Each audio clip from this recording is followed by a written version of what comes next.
Bonjour, je suis Olivier Finet. Aujourd'hui, comment allons-nous réussir ensemble?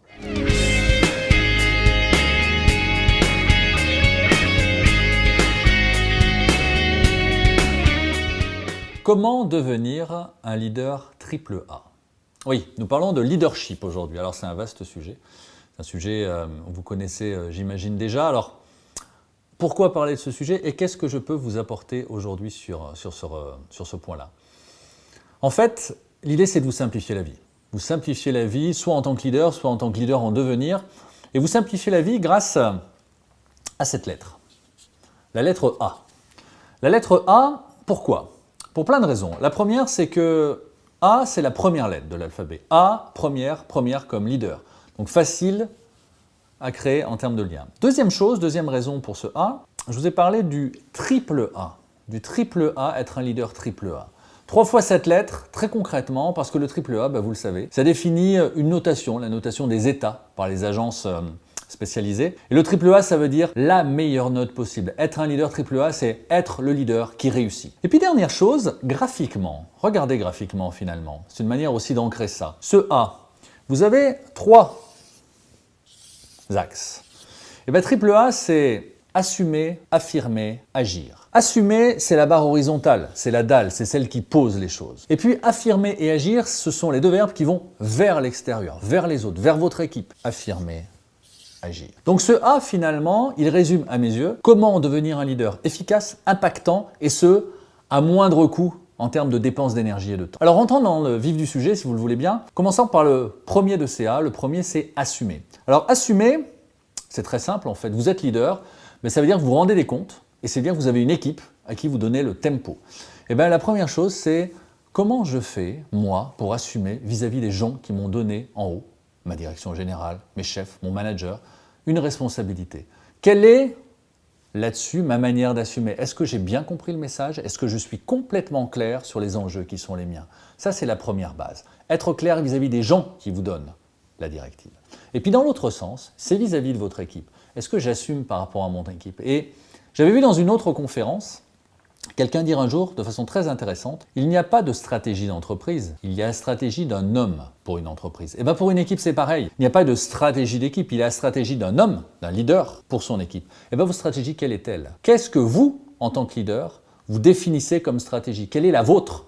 Quel est votre positionnement au-delà des mots, au-delà de la technicité? Quel est ce que vous mettez en termes de sens à l'intérieur de tout ça?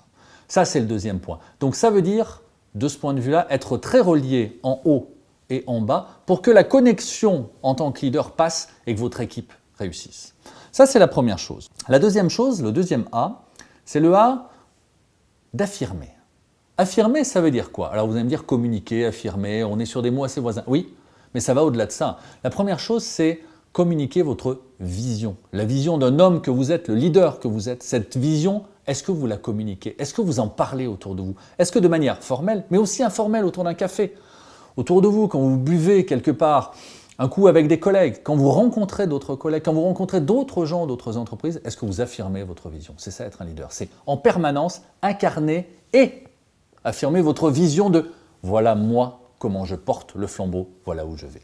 Puis la deuxième chose, ce n'est pas seulement communiquer, c'est convaincre. Affirmer, c'est convaincre. Affirmer, c'est dire à un moment donné, oui, profondément, moi, je suis convaincu et je fais tout pour te convaincre, toi, que finalement, c'est là qu'il faut aller. C'est ça, être un leader. C'est porter et porter à l'autre pour que l'autre puisse lui-même à son tour porter. On est convaincu, on le sait, à 80% par le non-verbal. La posture, le comportement, ce ne sont pas que les mots qui portent. C'est avant tout la posture. Donc, convaincre. Ça, c'est la deuxième chose. Et puis la troisième chose, très concrètement, c'est se positionner avec tous les acteurs autour. Quelque part, à un moment donné, ce n'est pas que ma carte de visite, mon job, mon métier, le technicien, quelle que soit sa qualité que je suis. Non, c'est à travers mes rencontres, partout autour de moi, dans mon environnement, je rayonne effectivement, j'affirme, ça veut dire que tous mes rayons se propagent autour de moi pour, de manière unitaire, toujours la même, rayonner quelque chose qui est, voilà, en tant que leader, ce que j'ai à vous dire, et voilà le flambeau que je porte. Affirmer, très important. Et après avoir effectué les 2 premières étapes, assumer, affirmer, évidemment, il est temps d'agir. Parce qu'un leader, ça agit, on est dans l'action, dans le mouvement. Et agir fondamentalement, ça veut dire quoi? Ça veut dire, première chose, évidemment, vous travaillez en équipe. Donc ça veut dire où est-ce que je mets le curseur, très clairement, déjà vis-à-vis de moi-même, mais aussi et surtout vis-à-vis de mon équipe, où est-ce que je mets le curseur entre je fais et je fais faire? Qu'est-ce que je fais moi? Qu'est-ce que je décide de faire? Parce que c'est important que je le fasse. Et qu'est-ce que je décide de faire faire? Qu'est-ce que je délègue? Où est le curseur? Il n'y a pas de bonne ou de mauvaise réponse, c'est vous qui le positionnez. Simplement positionnez-le et faites-le savoir. Première chose importante. Deuxième chose, on est dans un monde 2.0. C'est pas le chef tout-puissant qui c'est le leader, c'est pas celui qui est dans sa tour d'ivoire et qui dit non. Le leader, il est où? Le leader, il est avec.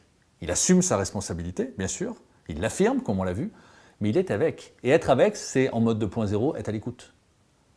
Des modifications, des ajustements, des ressentis, de l'état de chacun, du rythme qui est bon ou pas par rapport à tout ça. Donc ça veut dire que je prends part, j'écoute la critique, je la formule éventuellement, je fais partie de l'ensemble. Je fais partie de l'ensemble. Et ça, c'est fondamental. Et puis troisième et dernière chose, et ça sera la conclusion de mon propos, je donne l'exemple. Alors inutile de vous en parler longuement, c'est clair. Oui, je donne l'exemple, je donne l'exemple. On est dans un monde désormais où la transparence est partout, on parle de tout, tout le temps, tout va très vite. Je donne l'exemple, quelqu'un qui est en décalage, qui n'est pas aligné entre ses propos et ses actes, ça se voit tout de suite, ça se sent tout de suite. Les gens ne vous le diront pas toujours, peu souvent. Mais par contre, ça se sentira et ça se propagera tout seul. Donc, fondamentalement, une des bases, et c'est peut-être celle qu'il faut retenir au-dessus de toutes les autres, c'est je donne l'exemple dans ce que je fais et surtout ce que je suis. Voilà, être un leader AAA. Merci et à très bientôt.